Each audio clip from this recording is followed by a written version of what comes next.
Friends, അസ്സലാമു അലൈക്കും. എല്ലാവർക്കും എൻ്റെ പുതിയൊരു വീഡിയോയിലേക്ക് സ്വാഗതം. എല്ലാവർക്കും സുഖമാണെന്ന് വിശ്വസിക്കുന്നു. ഞാൻ ഇന്ന് ഒരു വെറൈറ്റി ആയിട്ടുള്ള നല്ല ടേസ്റ്റ് ആയിട്ടുള്ള ഒരു സ്നാക്കിൻ്റെ റെസിപ്പി ആയിട്ടാണ് വന്നിട്ടുള്ളത്. വളരെ എളുപ്പം തന്നെ നമുക്കിത് തയ്യാറാക്കിയിട്ടെടുക്കാം. നല്ല രുചിയാണ് ഇതൊന്ന് കഴിക്കാനായിട്ട്. അപ്പോൾ നമുക്ക് ഇതെങ്ങനെ ഒന്ന് റെഡിയാക്കിയിട്ടെടുക്കുന്നതെന്ന് നോക്കാം. അപ്പോൾ ആദ്യം തന്നെ ഞാനിവിടെ ഒരു നേന്ത്രപ്പഴം എടുത്തിട്ടുണ്ട്. ഇനി ഇത് നമുക്ക് ചെറുതായിട്ട് അരിഞ്ഞിട്ടെടുക്കണം. അപ്പോൾ നേന്ത്രപ്പഴമൊക്കെ ഞാനൊന്ന് ചെറുതായിട്ട് അരിഞ്ഞിട്ട് എടുത്തിട്ടുണ്ട്. ഒരെണ്ണം മാത്രം മതി. ഇതിനി ഒരു മിക്സിയുടെ ജാറിലേക്ക് ഇട്ട് കൊടുത്തിട്ട് നമുക്കൊരു പേസ്റ്റ് പരുവത്തിലൊന്ന് അരിച്ചെടുക്കണം. അതിനു മുമ്പ് നമുക്കതിലേക്ക് ഒരു മുട്ട ചേർത്ത് കൊടുക്കാം. ഇനി വേണ്ടത് പഞ്ചസാരയാണ്. ഞാനിപ്പോൾ ഒരു 2 ടീസ്പൂൺ പഞ്ചസാരയാണ് അതിലേക്ക് ഇട്ട് കൊടുക്കുന്നത്. നിങ്ങൾക്ക് നല്ല മധുരം വേണമെന്നുള്ളവരാണെങ്കിൽ 3 ടീസ്പൂണൊക്കെ ചേർത്താൽ മതി.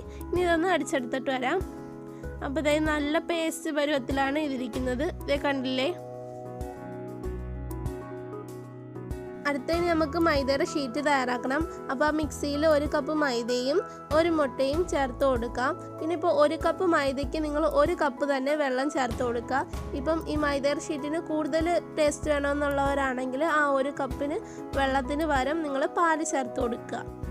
ഇനി അതിലേക്കൊരു 1/4 ടീസ്പൂൺ ഉപ്പിട്ട് കൊടുത്തിട്ട് നമുക്ക് ഇവയെല്ലാം ഒന്ന് അടിച്ചെടുത്തിട്ട് വരാം.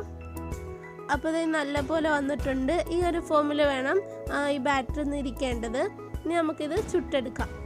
അപ്പോൾ നമുക്ക് ചുട്ടെടുക്കുന്നതിന് മുമ്പ് അതിൽ അല്പം ഒന്ന് ഓയിലൊന്ന് ബ്രഷ് ചെയ്തിട്ട് കൊടുക്കുക. എന്നിട്ട് നമുക്ക് അതൊന്ന് മൈദയുടെ ഷീറ്റൊന്ന് തയ്യാറാക്കിയിട്ടെടുക്കാം.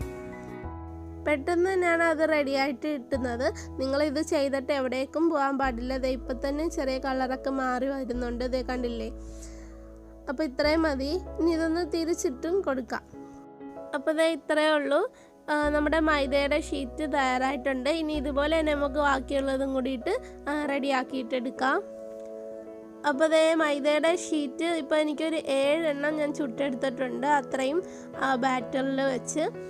ഇനി നമുക്ക് അടുത്ത് ചെയ്യേണ്ടത് ഒരു പാത്രത്തിലേക്ക് ആദ്യം ഒരു മൈദയുടെ ഷീറ്റ് വെച്ച് കൊടുത്തതിന് ശേഷം അതിൻ്റെ സെൻറ്റർ ഭാഗത്തായിട്ട് നമ്മൾ നേന്ത്രപ്പഴവും മുട്ടയും ചേർത്തിട്ടുള്ള ഒരു മിക്സില്ലേ, അത് അതിലേക്ക് ചേർത്ത് കൊടുത്തിട്ട് നമുക്ക് സ്പൂൺ വെച്ചിട്ട് നല്ലപോലെ അതൊന്ന് ഇങ്ങനെ ഒന്ന് സ്പ്രെഡ് ആക്കിയിട്ട് കൊടുക്കാം.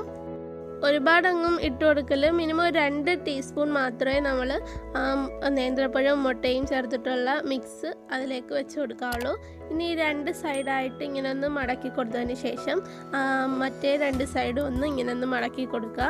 എന്നിട്ട് ഞാനിവിടെ 1 ടീസ്പൂൺ മൈദയിൽ 1 ടീസ്പൂൺ വെള്ളം ചേർത്ത് മിക്സാക്കി വെച്ചിട്ടുണ്ടായിരുന്നു. അത് ഒരു ഭാഗത്ത് നമുക്ക് തേച്ച് കൊടുക്കാം. ഇനി ഇവിടുന്ന് നമ്മളിങ്ങനെ ഒന്ന് മടക്കി കൊടുക്കുക. അപ്പോൾ അത് ഇത്രയേ ഉള്ളൂ. ഈ ഒരു ഷേപ്പിലാണ് നമ്മളിപ്പോൾ സ്നാക്ക് തയ്യാറാക്കിയിട്ടെടുക്കുന്നത്. ഇനി ഇതുപോലെ നമുക്ക് ബാക്കിയുള്ളതും കൂടിയിട്ട് ചെയ്തിട്ടെടുക്കാം.